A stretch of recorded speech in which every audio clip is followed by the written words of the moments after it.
So now I'm going to begin with the 5E action plan. So there's like 5 steps to this plan. So what the goal of this plan is to change the public opinion for Islam, to fight Islamophobia. So how are we going to do that? How are we going to leverage what we learned from Rasulullah sallallahu alaihi wasallam? And this is what I was trying to show, like with the labor movement and the African American movement and the 1%, is that this is sunnatullah. This is the way societies work. If you want to make change, Rasulullah guided the through hukm shari, and you can see it. That's how it works. So how can we apply that to our current context? How can we apply that to fight Islamophobia here in Canada? So we have us as a Muslim community. As I was mentioning, Harper, like this idea of Islamophobia, it's not something that just Muslims don't like. It's a wider cause of frustration, and many academics and other people are speaking out against it. So the point is for us is to reach out to those academics and create a community-based movement that will fight this type of politics in Canada, with the goal of getting rid of Islamophobia. So I'm going to go through those 5 points right now. So the first one is engage, end dog whistle politics, explain Islam, enable, and empower. So let me begin with engage. The first thing we have to do as a community is engage the community leaders, and some of them are here. Engage the community leaders and the activists for us to work together to have a cohesive strategy where we start working in society, as you saw, as Rasulullah sallallahu alaihi wasallam did first and foremost, but also the other activists, how they went into society and started challenging these ideas, right? So we have to get a group together that will be committed and dedicated to this, right? So, and then this group, its goal is also to engage the civic leadership of Canada. So those groups that I mentioned before, so the academics, the union leaders, the labor activists, the principal politicians. There is no reason why someone who's a principal politician who actually has principles, we shouldn't reach out to them. So someone like Elizabeth May. And really the core of our message to the people is to end dog whistle politics. And you may say, well, what is dog whistle politics? What happened after the civil rights movement succeeded in desegregating America is that the Republicans had to come up with another strategy in terms of getting reelected into government, right? And they realized because it was the Democrats who gave the rights to the blacks, a lot of white people, racists, were mad at the Democrats, so they tried to use coded advertising to attract the racists, and this was called the Southern Strategy. And so Nixon used it, Reagan used it, and you can see now in the current election, the U.S. is actually targeting Muslims with Donald Trump and Ben Carson talking about how Muslims can't run for office, etc. But this is what dog whistle politics is, right?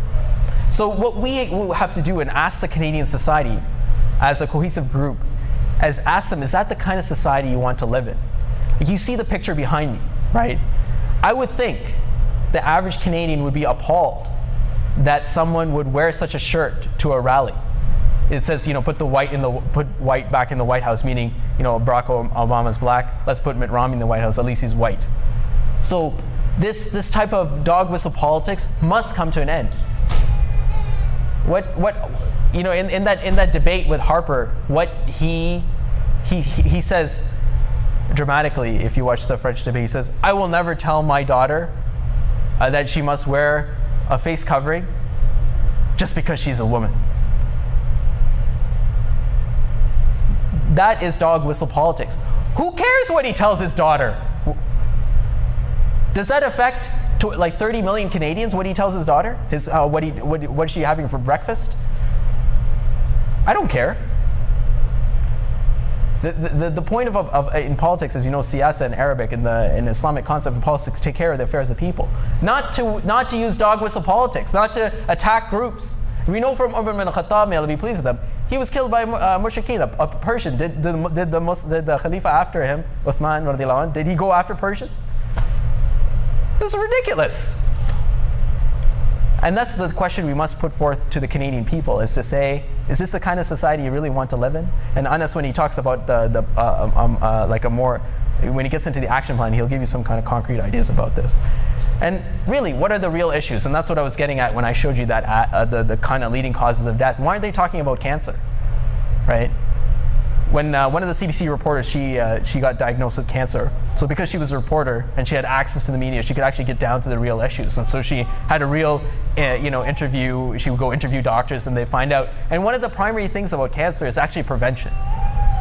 The prevention is through like labeling of food. This is one of the big things that these groups advocate, is label the carcinogens in your food, right? So that way the consumers can make more informed choices and avoid those carcinogenic substances. Has any politician brought this up during the election campaign to address those 80,000 people that died? I'm bringing it up, but they're not bringing it up. So shouldn't politics be about what real issues face Canadians? And that's, again, a question we have to ask the Canadian thing. So the purpose of engagement is to engage on these kind of concepts, to address that public opinion. What does it mean to be Canadian? Canadians pride themselves on a harmonious society that's not like America. They talk about like when Americans go to Europe, they put a Canadian flag on the back of their backpack because they don't want to be treated like Americans, because people don't like Americans because they're obnoxious, etc., etc. You see, like Trump, right? So, will people still put the Canadian flag on the back if Canada becomes more like America? Right? So Canadians have to choose what they want, and they'll have to work for it, right? So, but it's for us to raise that question. The other thing is that we need to explain Islam. Don't defend Islam, but explain it. We shouldn't always be trying to say like we're peace-loving, we're not terrorists. Really, we're not going to eat your babies. We're human beings. That should not be our message. Because that means you're giving into that racism. Because when you accept that, you're giving into that xenophobia. You're giving into that Islamophobia, right? Because you're accepting that premise. Rasulullah sallallahu alaihi wasallam never accepted that premise. He always made it about Islam and disbelief. That's when he made the premise. And so the point is that what we should be doing is explaining Islam. If people say, why does the woman inherit less than the man? We should explain how the whole Islamic structure works. How in Islam women have economic rights, whereas in Canada they don't. It's an obligation for the male members of the family to protect the woman. Tell me what woman wouldn't like that. So these are the kind of the ideas how to explain. Like also you see in my presentation, like when people talk about violence, why like it's again a distraction. We showed how cancer is a much bigger issue for Canadians than what they're putting it forward in the media. The next E is enable. So enable us to practice our deen. So we need to look and model how Ja'far bin Abi Talib, may Allah be pleased with him, how when he spoke to the Najashi, we must have a similar strategy on protecting our rights here in Canada. And the reason why that example is particularly important is because if he answered, so what happened was in the incident was that the Muslims who migrated to Abyssinia initially convinced the Najashi of their case. But Amr bin As, who was in Jahiliyyah back then, he had an idea of how to get the Najashi to kick out the Muslims, was to tell them that the Muslims consider Isa alayhi salam a slave of Allah. They don't consider him a son of Allah, right? Astaghfirullah. So when Najashi found this out, some of the Muslims were like going, oh my God, like if we, like sort of the emotion was that if we tell the truth, we might go back to the torture. If we tell the truth, he might kill us, right? As you know, the Christians are very tolerant of other sects, right? One of the things they loved, for example, the Greeks loved living under Islamic rule because the Ottomans were more tolerant of them than the other Christians, right? So the Muslims were scared about if we tell them about the truth about Isa alayhi salam, we might get kicked out, right? So, but Ja'far bin Abi Talib, he told the truth about Isa alayhi salam, but he also emphasized that how much we loved Isa alayhi salam, right? So this is a good example of that kind of approach, is that we must not compromise Islam in the least just because of fear of torture or humiliation or anything like that, but speak the haqq, speak the truth, but then at the same time try to get our rights.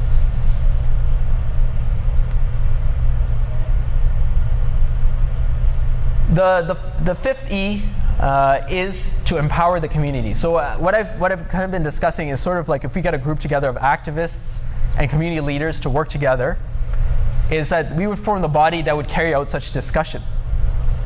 However, we must mobilize the Muslim community as a whole to do dawah, to connect with the community, to engage the community, to open up people's minds about Islam. So let me walk you through like sort of a tangible example. When I was younger and September 11th happened, I was on a train, and the time for Salah came. I was going to Montreal, and so I had to pray, right? So you can't miss your Salah, right? Obviously. And so I prayed. And there was one guy who started freaking out when I started praying, because what happened everyone knows what happened on September 11th. And so this is a French Canadian guy who started like kind of freaking out when I started praying. So I started talking to him after, just to calm him down and trying to explain to him that there's nothing to worry about, etc. Did you know he had no idea we believed in Isa alayhi salam? He had no idea that Muslims believed in Isa alayhi salam. No, I was like on that train, I was just, like a regular Muslim, but because I engaged him, I was able to show him I was able to kind of break down that wall that the media puts, that wall that Islamophobia thrives off of, where they try to dehumanize us, they see us as something else. Like most people think we're like Sikhs. They don't understand that we come from the same we have the same background, like the prophets and Anbiya and things like that. They have no clue. Like it's like I was doing dawah to a Christian, and it's like he broke off stuff, so I wrote him a letter, and when I went through and I showed him all the practices that in the Bible, like Isa alayhi salam says salam, he does sujood and these kind of things. I showed him the connection, right? So we need to have these kind of things, especially because it's the evangelicals who support Harper, right? So they know, are they informed about Islam, right? It's a mistake to think the evangelicals are a monolith and none of them are going to listen to us. Right? Eventually Quraysh listened to Rasulullah sallallahu alaihi wasallam. Eventually they supported him. So what I'm talking about is doing dawah workshops that kind of walk Muslims to this. I'm talking about ongoing support. So what it is that it shouldn't be just like a one-time workshop and that's it. So because if you're having conversations and someone stumps you with a question like, oh, how do I deal with apostasy? They're saying we kill apostates. Like how do we deal with that? Like how do you bring the person in?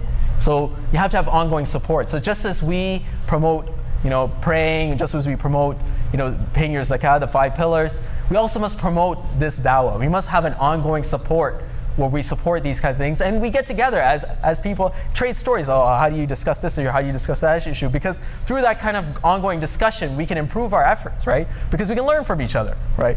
Just going into the battleground of ideas, as Hayek said. And the other thing is we have to understand the system, right? We have to understand and have a thing. Like to prepare this discussion with you, I had to read many kind of books over the years and things like that to understand how actually the system actually works. One of the most important kind of books that I read, especially with this demonization issue, is Manufacturing Consent by Noam Chomsky, which talks about how the media system actually works, how it actually creates a public opinion against, like in that specific discussion was communism. But you can see those things are being applied to Islam, right? Like one of the things is that there was a white supremacist group called the White Heritage Front, and it was infiltrated by CSIS, and just like you saw with the Toronto 18, right, kind of thing, like the CSIS and RCMP, they got infiltrated in that. And this girl wanted to come forth with her story and explain what happened. She was actually a white supremacist at the time. And basically what she came to realize is that they didn't want to conflate terrorism with other than Muslims. And she said that herself. Like the reason why Globe and Mail and CBC suddenly backed off her story is because they had to portray Muslims as terrorists, right? And they didn't want to show how it's just another crime just like anything else. It's not specific to a Muslim community, right? So just by way of recap, and I'm going to pass this, just have some closing comments and pass it off to Anas. So we need to engage internally with the community leadership, activists, people who are interested, people who really want to do something of Islamophobia. We have to make a message for ending dog whistle politics to this kind of coded racism which flourishes in America. We should ask Canadians, do they want to flourish that in Canada? We have to explain Islam, don't defend it. We have to enable ourselves to practice the deen in a way that is halal, through the courts, then in a halal way, and also empower the community at large to carry on these discussions with society. So Allah knows best, so voting is not going to help, it's haram, don't do it. But realize that voting won't end Islamophobia. As I showed you that picture, You know, just getting rid of Harper is not going to get rid of that hatred that's been built in the people, right? And it's just going to be lingering there. Like, it's close. Like, if you look at the polls, it's close, right? It's 39% liberal, 36%. That hatred is just stewing there, right? It's not going to go away. It's once it's released, it's there. So unless we get up and fight it, it's still going to be there. And it can't be me doing it alone, or Bahad doing it alone, or Sheikh Lutfi doing it alone. It can't be any of us just doing it by ourselves. We have to have a community-based approach to this. And it has to be something that the Muslims unite on, right? Just as the Labour united on, it has to be, we have to unite on this and to fight this. So I'm going to pass it now to Anas, who's going to do a call to action, inshallah.